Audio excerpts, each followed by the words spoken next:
Belə biz davam eləyək. Növbəti rubrikamızla, sonuncu rubrikamızdan davam eləmək istəyirəm. Sən demə. Bu dəfə Əhməd müzakirə eləyib, daha doğrusu araşdırıb ki, soyuq və yaxud da elə isti suya, yəni əlimizi saldıqda əlimiz niyə büzüşür? Maraqlıdır. Bəli, bunun səbəblərini araşdırıb. Gəlin görək, niyə? Sən demə, nə olub?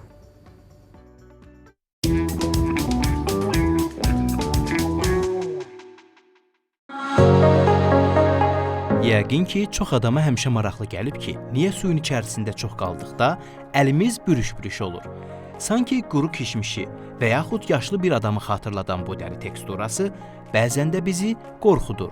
Çoxumuz dərinin su çəkib şişdiyini zənn edirik, amma bu hadisə o qədər də bəsit deyil. Bu, orqanizmin əvəzsiz zəkasının dövrəyə girdiyi gizli bir qoruma qalxanıdır. Beynimiz suyu hiss etdiyi an barmaq uclarına səssiz bir əmr göndərir.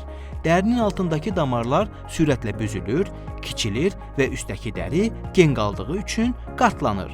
Bəs yaxşı, bu sistem niyə var deyə sual yarana bilər. Cavabı isə çox sadədir. Sürüşüb düşməmək üçün. Bədənimiz yaş yerlərin təhlükəli olduğunu bilir. Eynən avtomobil təkərlərindəki yağış kanalları kimi barmaqlarımızla suyu boşaltmaq üçün şəkil dəyişdirir. Bu qıvrımlar sayəsində nəm və sürüşkən şeyləri belə bərk tuta bilirik. Və ən əsası, bu orqanizmimizin sağlamlıq testidir.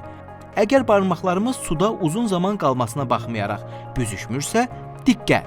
Bu vəziyyət Parkinson və ya diabet kimi sinir zədələnməsinə yol aça bilən xəstəliklərin erkən xəbərçisi ola bilər. Yəni o bürüşüklük sadə bir məsələ deyil, sağlığımızın imzasıdır.